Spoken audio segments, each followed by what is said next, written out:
Descifrando la historia.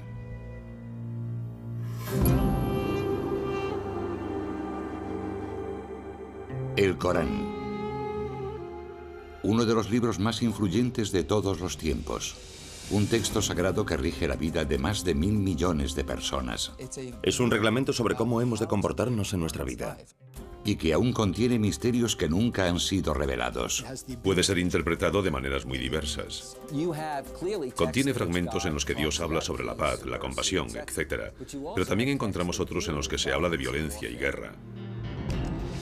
De los orígenes místicos del Corán en el desierto, oyó una voz que le decía: recita. A sus escalofriantes advertencias sobre la justicia y el castigo. El Corán no se reprime a la hora de explicar de forma explícita los castigos que nos aguardan en las llamas del infierno. ¿Qué hay en el fondo de esta sagrada escritura? ¿Cuáles son los secretos del Corán?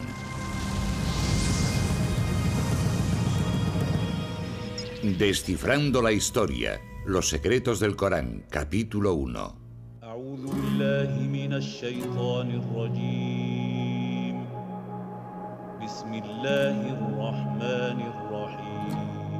Escuchen algunas de las palabras más poderosas de la historia de la humanidad. Son el motor de una de las religiones que más crece en el mundo.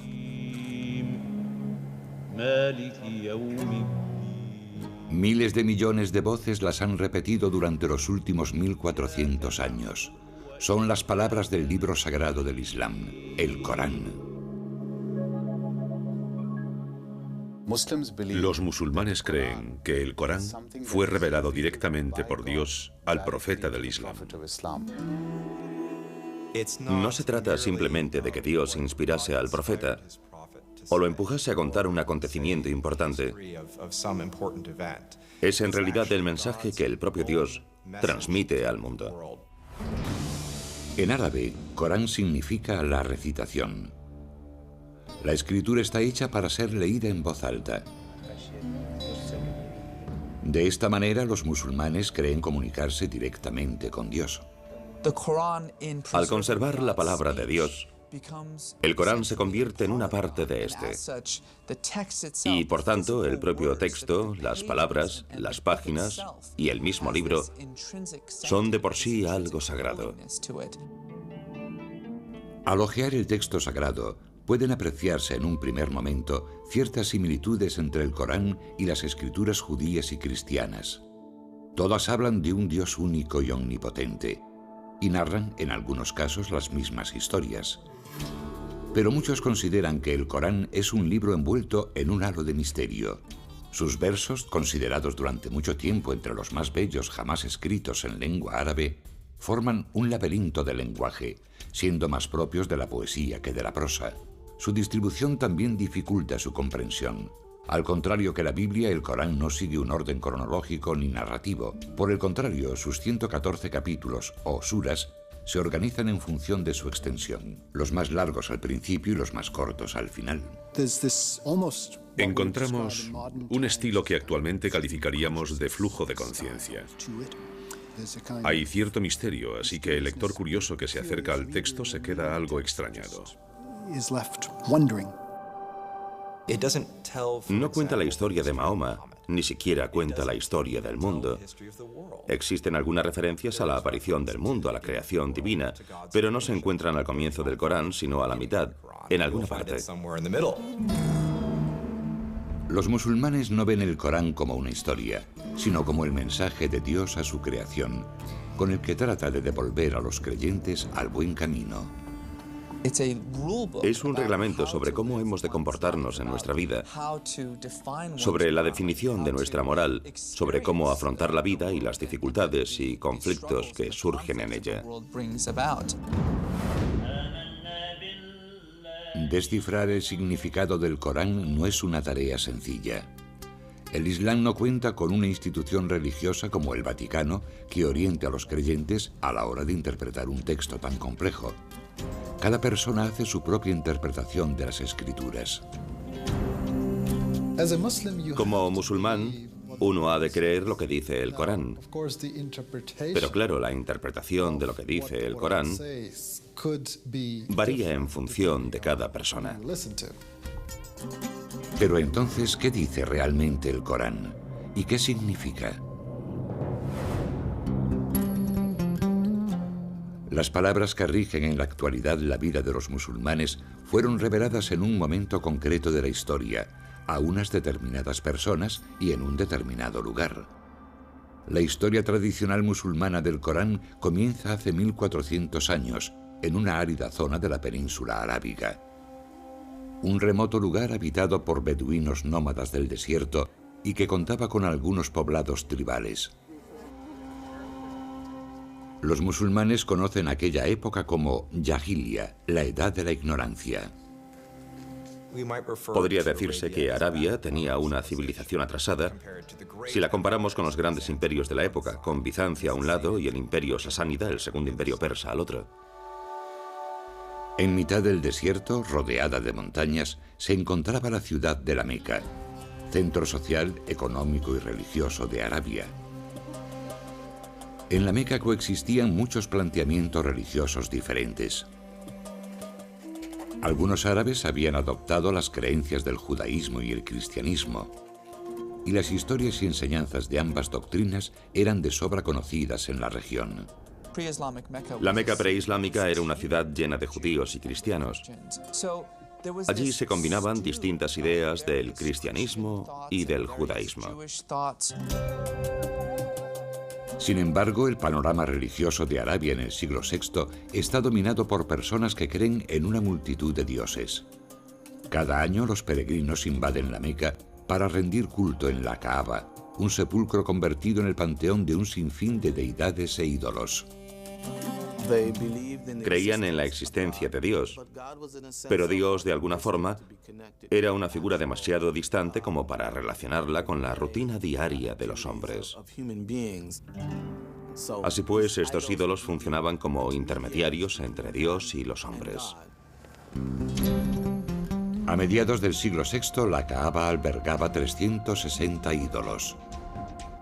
La peregrinación anual al sepulcro reportaba enormes beneficios económicos a la tribu que controlaba el lugar sagrado, los Quraysh. Llegaba un montón de gente que debía hacer algún tipo de ofrenda y pagar un tributo, así que era un negocio muy lucrativo. Los Quraysh estaban amasando una enorme fortuna. Mientras sus líderes se enriquecían, la mayoría de los habitantes de la Meca vivían en la más absoluta miseria. Había un problema enorme en lo que respecta a la distribución desigual de la riqueza. Había problemas con los derechos de los huérfanos, las mujeres y los necesitados. La esclavitud era una práctica habitual en la Meca. Las niñas se consideraban algo inútil y a menudo eran enterradas al nacer. Esa es la ciudad de la Meca en la que en el año 570 nace un niño llamado Muhammad ibn Abdullah. Un niño pobre que se convertiría en el profeta de una de las religiones más importantes del mundo. Para los musulmanes, mostrar cualquier tipo de imagen de Mahoma es una blasfemia. Se sabe muy poco de la infancia de Mahoma, y los relatos existentes fueron escritos más de 100 años después de su muerte. Dichas historias afirman que cuando Mahoma cumplió los 6 años, sus padres ya habían muerto. Siendo huérfano en una sociedad como aquella, enormemente estratificada, tenía que ser pobre. Debía de pertenecer al grupo que no formaba parte de la aristocracia hacendada que controlaba prácticamente todos los aspectos de la organización política, social y económica de la ciudad. Sin embargo, Mahoma encontró el apoyo de un tío suyo muy poderoso, y a los 25 años ya era un comerciante de éxito que lideraba una caravana y se había hecho un nombre como hábil hombre de negocios. Mahoma también tenía fama de hombre íntegro y llamó la atención de una acaudalada viuda mayor que él llamada Khadija, que lo contrató para que dirigiese una caravana suya. Poco después, ella le hizo una propuesta de matrimonio. Según las biografías musulmanas tradicionales, Mahoma tuvo éxito en sus negocios y un matrimonio feliz. Sin embargo, seguía tratando de encontrar un sentido a un mundo asolado por la pobreza y la injusticia. Pienso en el profeta como un hombre con inquietudes religiosas que estaba sensibilizado con una idea de Dios y en cuya vida la espiritualidad ocupaba un lugar cada vez más importante. Mahoma comenzó a cuestionarse las religiones tribales que adoraban a distintos dioses. Muchos creen que formó parte de un pequeño grupo de personas de Arabia que no estaban de acuerdo con el paganismo imperante, con los rituales, con el politeísmo que dominaba Arabia. Cada cierto tiempo se apartaba de la sociedad para reflexionar sobre las realidades de la existencia humana. En uno de esos retiros, en una cueva fuera de la Meca, Mahoma tuvo una visión que cambiaría el curso de la historia. En aquella cueva, según la tradición musulmana, se le reveló la palabra de Dios, desencadenando una serie de eventos que ayudaron a crear el mundo que hoy conocemos.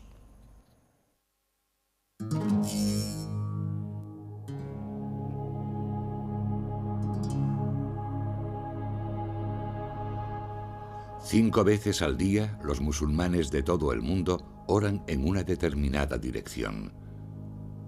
Se colocan mirando a la ciudad sagrada de la Meca, situada en la actual Arabia Saudí. Pero a comienzos del siglo VII, la Meca, el lugar más sagrado del Islam, era un lugar de culto pagano y una ciudad llena de injusticias. Así fue hasta la aparición de uno de los textos más sagrados del mundo, el Corán. Según la tradición, un comerciante de 40 años llamado Muhammad ibn Abdullah solía retirarse a una cueva alejada de la Meca para reflexionar en solitario sobre un mundo que consideraba cada vez más opresivo. Se cree que en el año 610, durante uno de sus retiros de meditación en la cueva, una presencia abrumadora se apoderó repentinamente de Mahoma.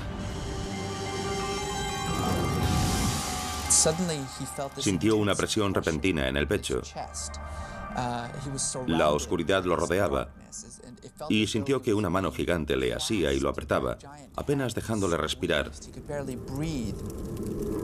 Y en su mente oyó una voz que le decía: recita, recita. Se quedaría estupefacto, aturdido. Seguramente se preguntaría si realmente había oído algo. Y entonces lo oyó de nuevo y dijo: no tengo nada que recitar. Y aquella voz, que según la tradición pertenecía al arcángel Gabriel, reveló el primer verso del Corán. Sura 96, primera aleya. Recita en el nombre de tu Señor, que ha creado al hombre de sangre coagulada. Recita, tu Señor es el munífico, que ha enseñado el uso del cálamo, ha enseñado al hombre lo que no sabía. Es un momento importantísimo, porque es el instante en el que Mahoma deja de ser un simple comerciante de la Meca, preocupado por los males de la sociedad, para convertirse de pronto en lo que en la tradición bíblica se conoce como profeta. Y como le sucede a muchos profetas, no quiere ni oír hablar de ello. Presa del pánico y preocupado por su salud, Mahoma va a buscar a su esposa Khadija. Lo que quiere realmente es suicidarse. Pero finalmente Khadija lo evita y le explica que ha recibido la llamada de Dios, que éste le ha asignado una tarea profética y que no tiene otra alternativa que dar a conocer el mensaje. La revelación de la cueva marca el comienzo de un periodo de 22 años durante los que Mahoma recibe los mensajes divinos que formarán el Corán. De acuerdo a la tradición, en ocasiones las palabras resonaban en sus oídos como una campana. En otros momentos surgían en tortuosos ataques similares a los de la epilepsia. Sufría convulsiones, empezaba a sudar y su mirada se perdía en el horizonte. Los que lo veían casi creían que estaba muerto. Y cuando estos momentos proféticos terminaban, de repente vomitaba las revelaciones. Dichas revelaciones parecían hacerse eco en todo momento de las necesidades del pueblo árabe. Los primeros versos eran escuetos y sencillos y cuestionaban las prácticas paganas de los habitantes de la Meca, haciendo una llamada a la adoración de un único Dios. Sura 73, octava aleya. Y menciona el nombre de tu Señor y conságrate totalmente a Él. El Señor del Oriente y del Occidente, no hay más Dios que Él. Tómale, pues, como protector. Durante los primeros años de revelaciones, Mahoma memoriza los versos y los comparte solamente con su mujer y sus allegados.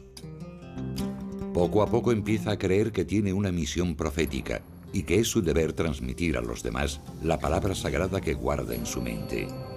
Finalmente, en el año 612, el reticente profeta va al centro de la Meca y comienza a predicar.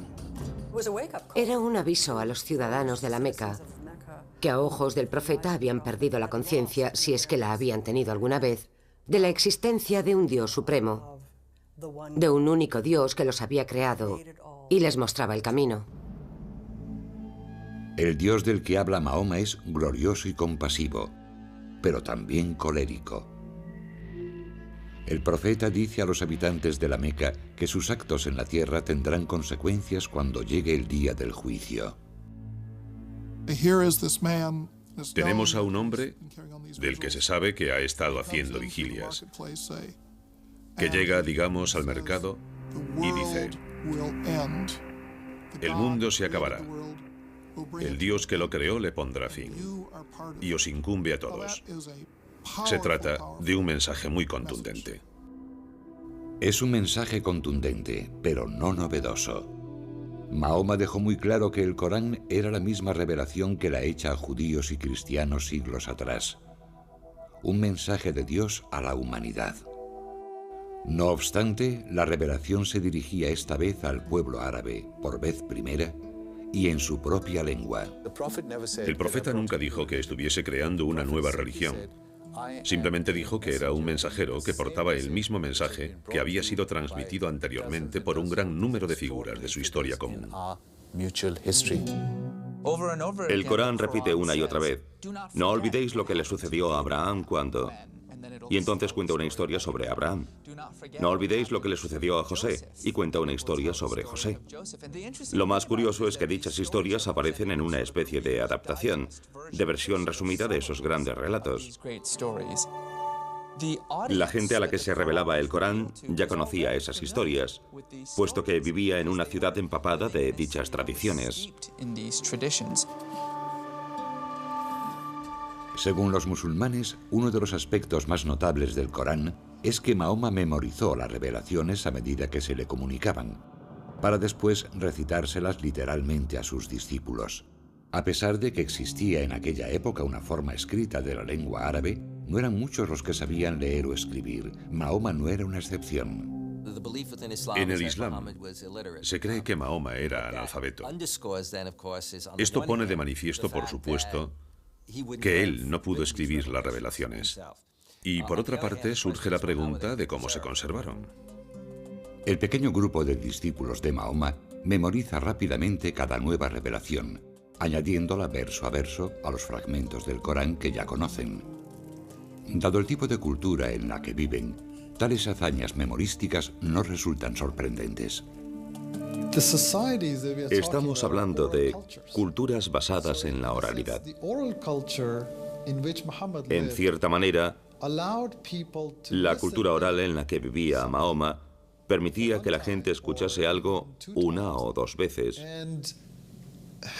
y que fuese capaz de memorizarlo y recitarlo posteriormente palabra por palabra.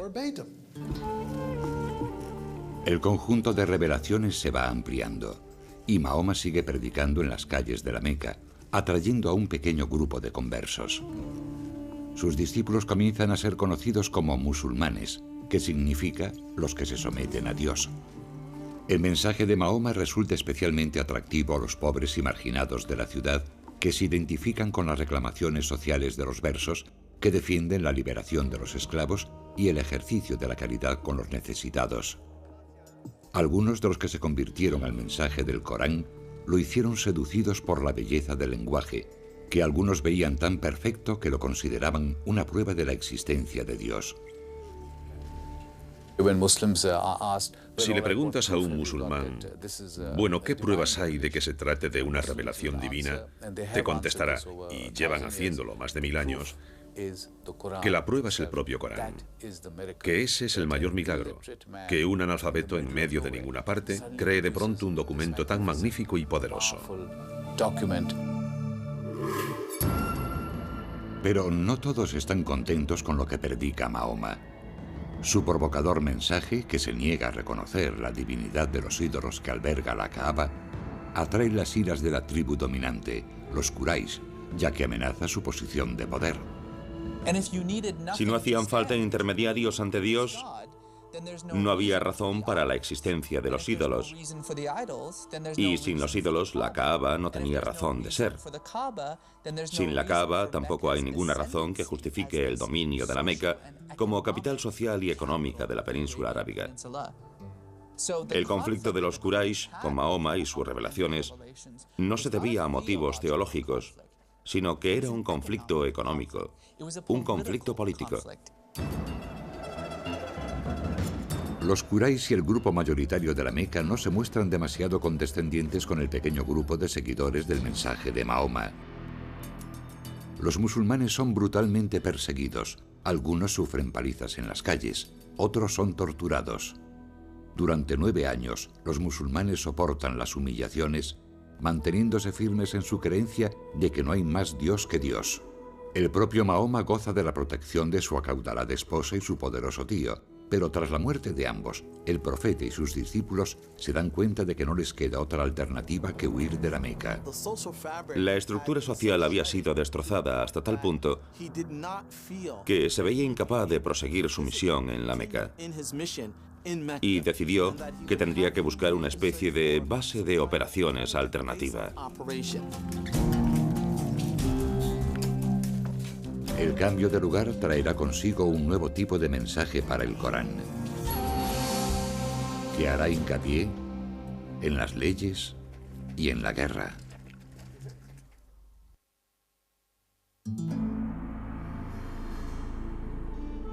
Durante 12 años, desde el 610, los musulmanes han creído en las revelaciones de Dios al profeta Mahoma y las han predicado en la ciudad de la Meca.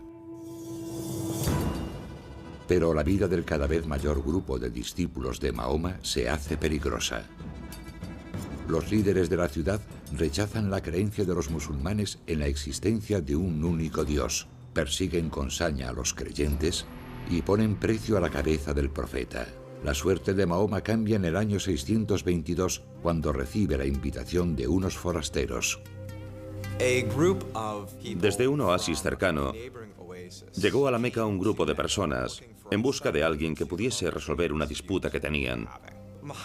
Pensaron que Mahoma, como profeta, era la persona ideal para el puesto. Y finalmente acordaron que no solo acogerían a Mahoma y a su familia, sino a todo un grupo de musulmanes. Paulatinamente, de forma clandestina, la reducida comunidad musulmana recorre los 400 kilómetros en dirección norte que la separan de Yatrib, ciudad que pasaría a conocerse como Medina, la ciudad del profeta.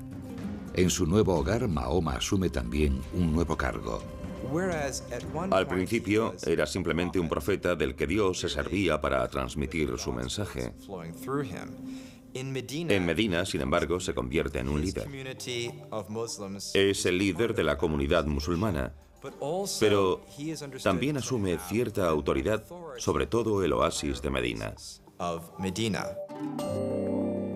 En Medina, el profeta sigue transmitiendo revelaciones a sus discípulos, pero la naturaleza de los mensajes varía notablemente. Según los musulmanes, los versos reflejan a partir de entonces la condición de líder de Mahoma, que añade un nuevo elemento a su mensaje, una guía práctica sobre la creación y el gobierno de una sociedad. Se habla básicamente de la necesidad de regular la sociedad. Por lo tanto, las leyes son lo más interesante del período en Medina. Podría decirse que prácticamente toda la legislación incluida en el Corán proviene de esa etapa. El Las revelaciones que la tradición relaciona con Medina sentaron las bases de la ley islámica. Incluían normas para casi todos los aspectos de la vida, desde la prohibición del alcohol hasta el permiso para que las madres den de mamar a sus hijos durante 2 años. Los versos ofrecen indicaciones sobre las herencias, otorgan nuevos derechos a los más desfavorecidos como huérfanos y esclavos, y establecen nuevas reglas que mejoran la situación social de la mujer. Sin embargo, la interpretación de dichas leyes no es siempre sencilla. De hecho, algunas de ellas siguen siendo motivo de debate actualmente. Un buen ejemplo: ¿permite el Corán la poligamia? Sura 4, tercera aleya. Casaos con las mujeres que os gusten, 2, 3 o 4. Pero si teméis no obrar con justicia, entonces con una sola. A primera vista, la aleya parece bastante clara, pero los estudiosos apuntan que estas palabras pueden interpretarse de diversas maneras. Unos interpretan que se pueden tener hasta 4 esposas, otros que solo se puede tener una, porque es imposible tratar a varias personas de forma equitativa. Algunos defienden que alude a situaciones muy concretas en las que haya muchas chicas huérfanas disponibles y que en este fragmento se sugiere que hay que hacerse cargo de ellas. Por lo tanto, no es fácil extraer las implicaciones exactas del texto en nuestro tiempo o en cualquier otra época. Inspirada por el mensaje del Corán y el liderazgo de Mahoma, toda la ciudad de Medina se convierte al Islam. Las leyes expuestas en los versos del Corán se convierten en las leyes de la ciudad. Era una comunidad que vivía de acuerdo a las revelaciones que iban saliendo de la boca de Mahoma. Se trataba de una revelación viva, en constante evolución. Pronto esa revelación permitirá a los musulmanes tomar las armas para sobrevivir. Los ciudadanos de la Meca seguían ofreciendo una recompensa por la cabeza de Mahoma, que predicaba contra sus prácticas religiosas y amenazaba su bienestar económico. Y no aceptaban a Mahoma como gobernador de Medina. En el año 622, la Meca declara la guerra a Mahoma y sus discípulos. El Corán, que había facilitado leyes cuando la comunidad necesitaba orden, les anima entonces a defenderse de sus agresores. Sura 2, 191ª aleya. Combatid por Alá contra quienes combatan contra vosotros, pero no os excedáis. Alá no ama a los que se exceden.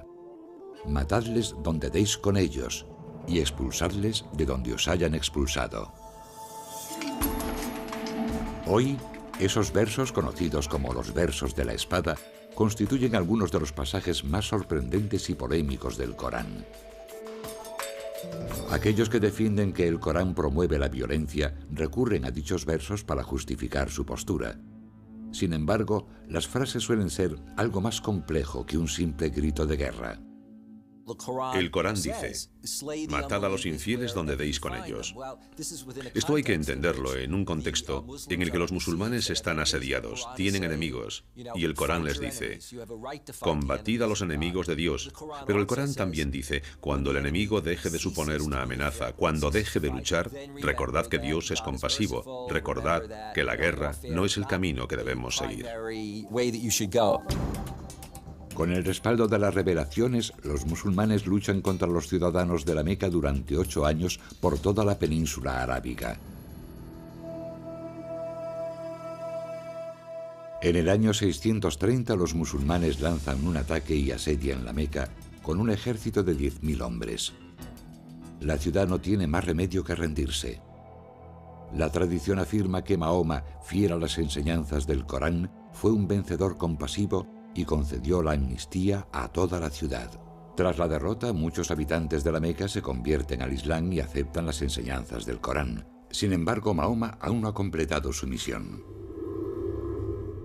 Desde el día en que el Corán le fue revelado por primera vez en 610 hasta su ida a Medina 12 años después, Mahoma ha condenado públicamente las prácticas paganas y la veneración de los ídolos de la Kaaba. No hay más Dios que Dios, repetía constantemente, citando el principio fundamental del Corán. Así pues, Mahoma entra en la Kaaba y destruye todas sus deidades, declarando el lugar un santuario dedicado a la veneración del único Dios. Mahoma había logrado alcanzar su objetivo, y lo había hecho haciendo lo que Dios le había pedido. En 632, tan solo 2 años después de volver al lugar donde había nacido, Mahoma fallece a los 62 años. Su último suspiro pone fin al Corán. Sin embargo, sigue sin existir físicamente. Solo se conserva en la memoria de la comunidad. El mensajero ha muerto. Ahora sus seguidores deben luchar para que el mensaje siga vivo.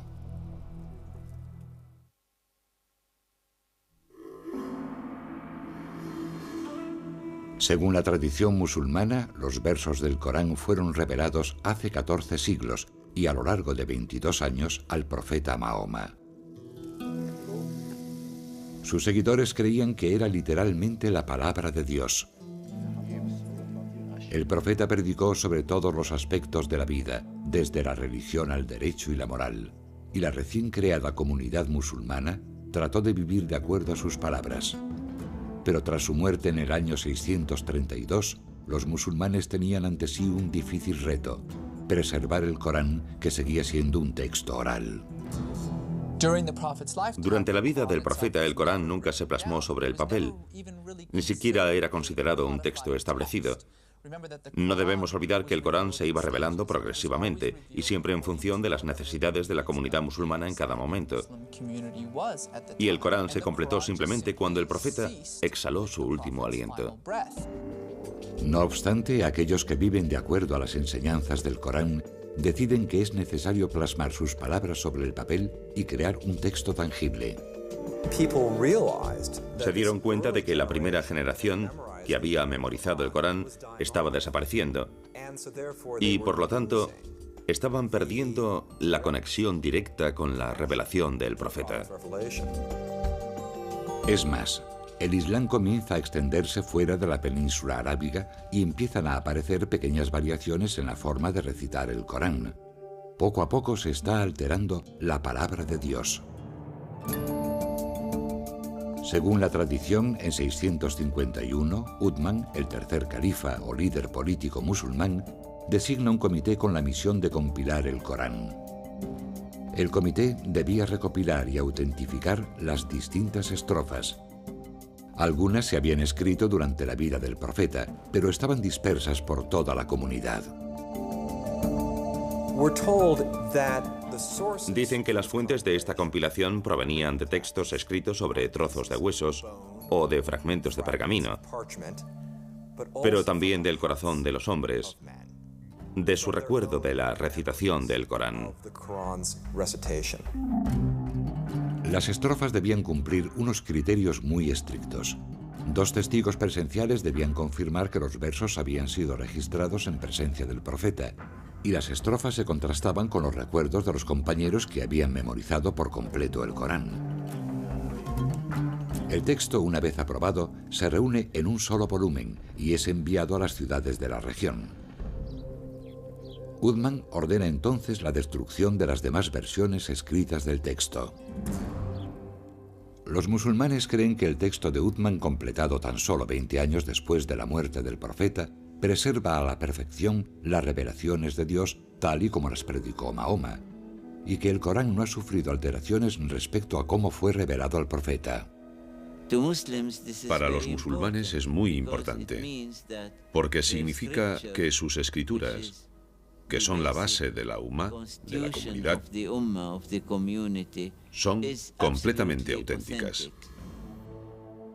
Esa autenticidad que defienden los musulmanes distingue al Corán de las escrituras cristianas y judías. Mahoma proclamó que el mensaje que Dios le había transmitido era el mismo que habían predicado Moisés y Jesús. Pero, de acuerdo a la tradición musulmana, las revelaciones en las que se basan el judaísmo y el cristianismo fueron corrompidas, en parte, al ser escritas en el Viejo y el Nuevo Testamento. Los musulmanes creen que la revelación original a Moisés y a Jesús se fue distorsionando con el tiempo, por lo que hay en el Viejo y Nuevo Testamento serían tanto revelaciones como versiones alteradas de las mismas, y modificarían lo sucedido realmente debido a las circunstancias históricas, religiosas y políticas de la época. Sura 3, 78ª aleya. Algunos de ellos trabucan con sus lenguas la Escritura, para que creáis que está en la Escritura lo que no está en la Escritura, diciendo que viene de Alá, siendo así que no viene de Alá. Mienten contra Alá a sabiendas. El Corán afirma categóricamente, por un lado, que corrobora las escrituras anteriores, y por otra parte, dice que corrige ciertos aspectos o ideas que aparecen en las escrituras hebreas y cristianas. Los musulmanes creen que el Corán corrige los errores que contienen dichas escrituras, entre los que se encuentran algunas de las enseñanzas fundamentales de esas doctrinas. Por ejemplo, la interpretación cristiana de la figura de Cristo. El Corán afirma que Jesús fue un profeta, que nació de una virgen y que realizó milagros como sanar a ciegos y leprosos. No obstante, el Corán niega que Jesús fuese el Hijo de Dios. En el contexto islámico, la idea de que Jesús sea el Hijo de Dios se interpreta como que es un ser divino. Esto supone, desde el punto de vista musulmán, que los cristianos tienen distintos dioses, mientras que los musulmanes sostienen que solo puede haber un Dios. El Corán discute también la historia bíblica de la crucifixión de Jesús, afirmando que Jesús no murió en la cruz, sino que Dios lo elevó a los cielos y que sus verdugos crucificaron por error a otro hombre que se parecía a Jesús. Sura 4, 157ª aleya. No le mataron ni le crucificaron, sino que les pareció así. Ciertamente no le mataron, sino que Alá lo elevó así. La idea cristiana de que Jesús murió por los pecados de la humanidad choca con el mensaje del Corán, que dice que cada alma es responsable de sus propios actos. La muerte y resurrección como acto redentor no encaja en el Islam. No entienden la idea de que alguien redima los pecados ajenos. Los musulmanes creen que debido a las tergiversaciones existentes en la Biblia, Dios se vio obligado a transmitir su palabra una última vez. En el Islam se considera que el Corán, tal y como fue dictado a Mahoma y conservado por Uthman, es la única revelación divina verdadera. Ven el Corán como la última revelación, la única completa y no corrompida, y creen que Mahoma fue el último profeta de Dios. Durante los últimos 400 años los musulmanes se han esforzado por seguir las indicaciones de dicha revelación. Pero esta es una tarea ardua y polémica, una tarea que constituye la única esperanza de alcanzar la salvación cuando llegue el apocalipsis que presagian las páginas del Corán.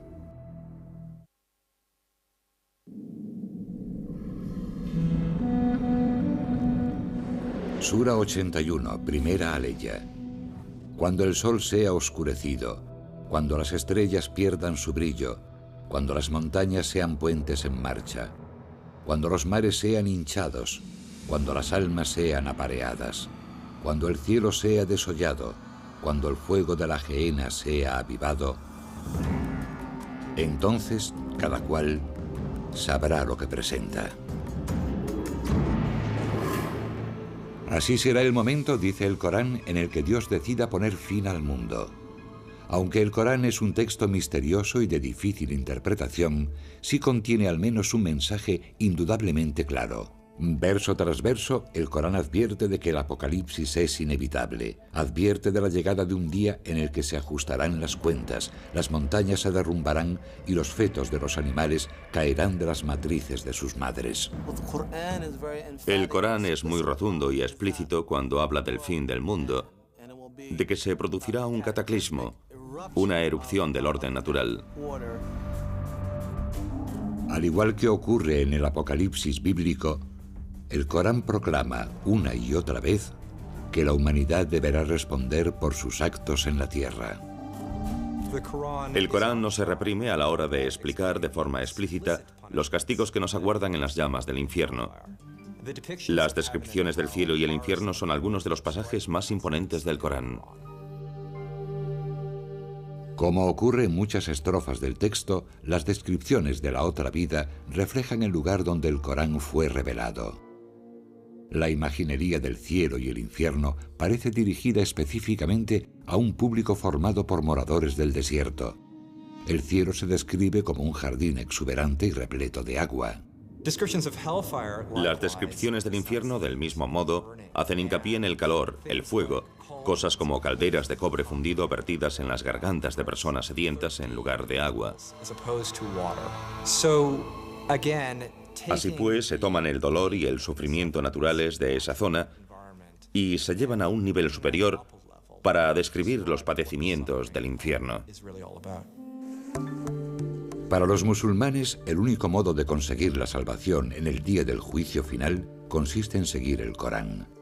Pero la interpretación exacta de lo que quiere decir el libro sagrado ha levantado polémicas durante siglos, en parte debido a que el Islam no cuenta con una única autoridad religiosa. El Islam no tiene una estructura jerárquica, no existe una institución como la Iglesia. Por lo tanto, los fieles pueden formarse su propia opinión libremente. Dificultar las cosas puede parecer una paradoja. Si Dios desea revelar su mensaje, ¿por qué a veces las escrituras son tan crípticas? Sura 3, séptima aleya. Él es quien te ha revelado la escritura. Algunas de sus aleyas son unívocas y otras son equívocas. Pero nadie, sino Alá, conoce la interpretación de ello. La mayoría de los musulmanes cree que el único intérprete verdadero del Corán fue el propio Mahoma. Como mensajero elegido de Dios, se dice que comprendía todas las revelaciones, tanto los versos concisos y directos como aquellos que no resultan tan claros. Así pues, a lo largo de la historia del Islam, los musulmanes han examinado los relatos de la vida de Mahoma, sus palabras y obras, para tratar de explicar el Corán. La comunidad musulmana sostiene que las palabras y actos de Mahoma eran la perfecta manifestación de la voluntad de Dios y que de hecho su propia vida es una revelación, al igual que el Corán. Sin embargo, el estudio de la vida de Mahoma no ha conseguido explicar por completo la palabra eterna de Dios. Distintas sectas y escuelas musulmanas se han enfrentado a lo largo de los siglos tratando de imponer sus diversas interpretaciones. Algunos han utilizado el texto para justificar la muerte de otros musulmanes, de los que consideraban que se habían apartado de la fe. Otros sostienen que el Corán fomenta una actitud combativa ante los fieles de otras religiones. Podría decirse que el Corán es un documento bastante flexible. Uno puede hallar argumentos a favor y en contra de una determinada idea. La verdad es que la gente también lo hace al citar a Lincoln, a Washington, a Jefferson. Uno encuentra lo que anda buscando, y el caso del Corán no es distinto. Hace 1400 años el Corán fue revelado a una pequeña comunidad del desierto. Hoy es la piedra angular de la vida de 1.300 millones de fieles a lo ancho del mundo. Desde la primera revelación en una cueva a las afueras de la Meca y a lo largo de toda la historia del Islam, los musulmanes han tratado de aplicar las enseñanzas del Corán. Cada persona realiza su propia interpretación de la voluntad de Dios a través del mensaje contenido en las Escrituras. El Corán debe entenderse en el contexto del que habló un gran estudioso del Islam, un océano. El océano es una enorme criatura llena de misterios. Los musulmanes han encontrado en ese océano, durante siglos, inspiración sobre el amor y el temor, el conocimiento y las leyes, la ira y la violencia, el misticismo y el ritual. Su fe en el Corán ha cambiado la historia. Como sucede con todas las religiones, los textos sagrados pueden desatar pasiones, sacando lo peor de aquellos que afirman vivir de acuerdo a su mensaje, o, por el contrario, acercar lo divino a los hombres.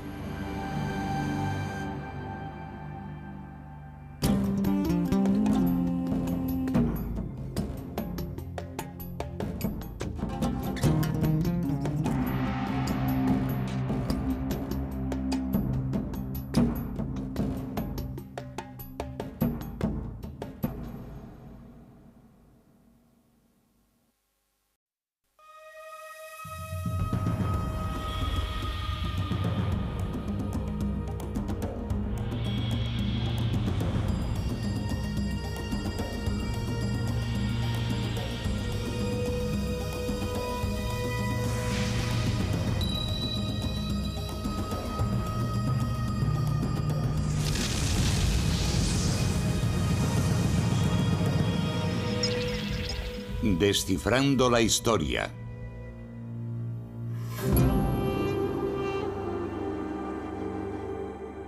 El Corán. Uno de los libros más influyentes de todos los tiempos. Un texto sagrado que rige la vida de más de 1.000 millones de personas. Es un reglamento sobre cómo hemos de comportarnos en nuestra vida. Y que aún contiene misterios que nunca han sido revelados. Puede ser interpretado de maneras muy diversas. Contiene fragmentos en los que Dios habla sobre la paz, la compasión, etc. Pero también encontramos otros en los que se habla de violencia y guerra. De los orígenes místicos del Corán en el desierto, oyó una voz que le decía, recita. A sus escalofriantes advertencias sobre la justicia y el castigo. El Corán no se reprime a la hora de explicar de forma explícita los castigos que nos aguardan en las llamas del infierno. ¿Qué hay en el fondo de esta sagrada escritura? ¿Cuáles son los secretos del Corán?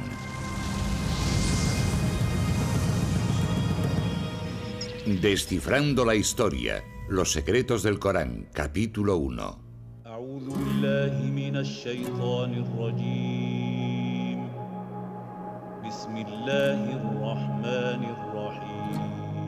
Escuchen algunas de las palabras más poderosas de la historia de la humanidad. Son el motor de una de las religiones que más crece en el mundo.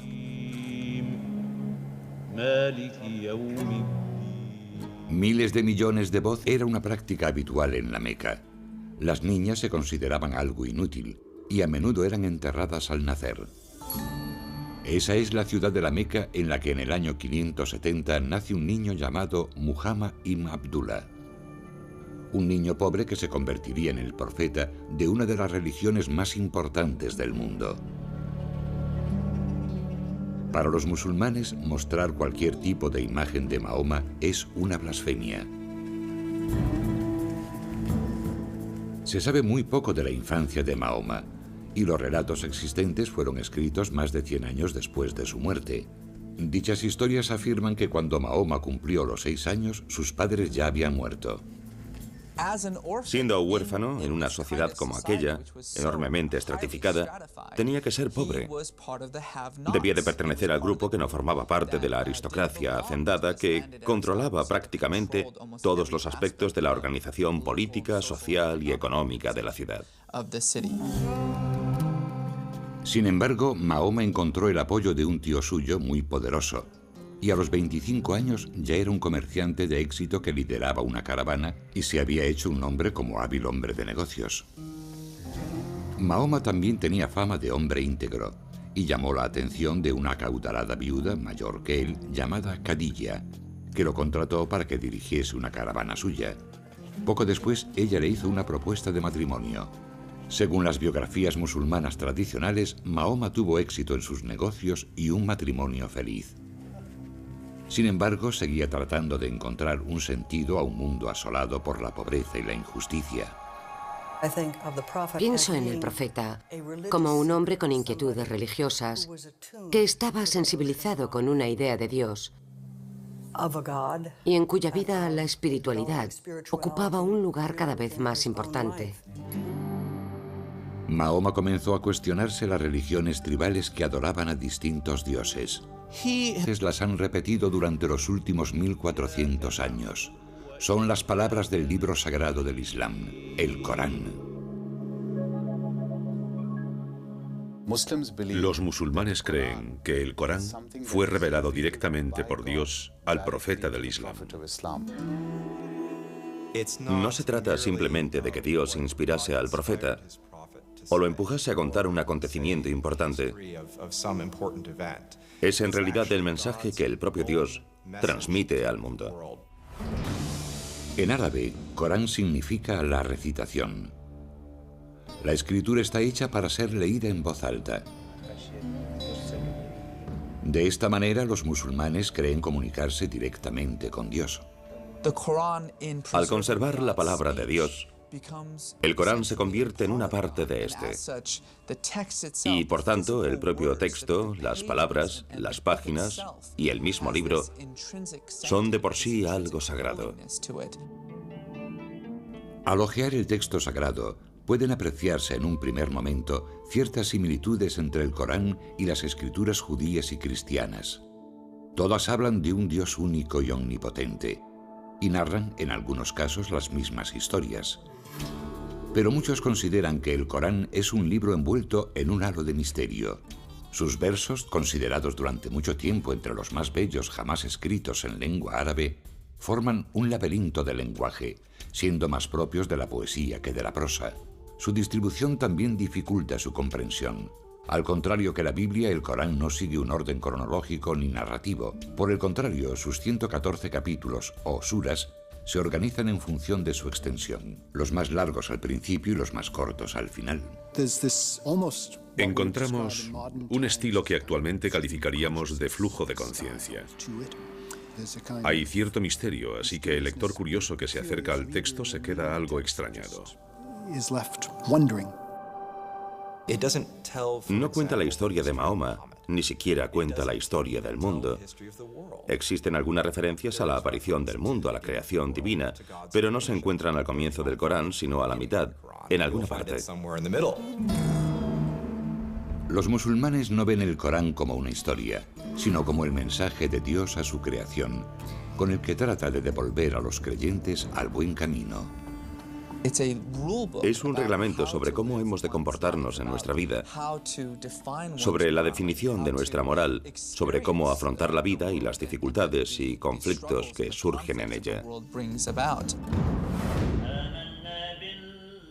Descifrar el significado del Corán no es una tarea sencilla.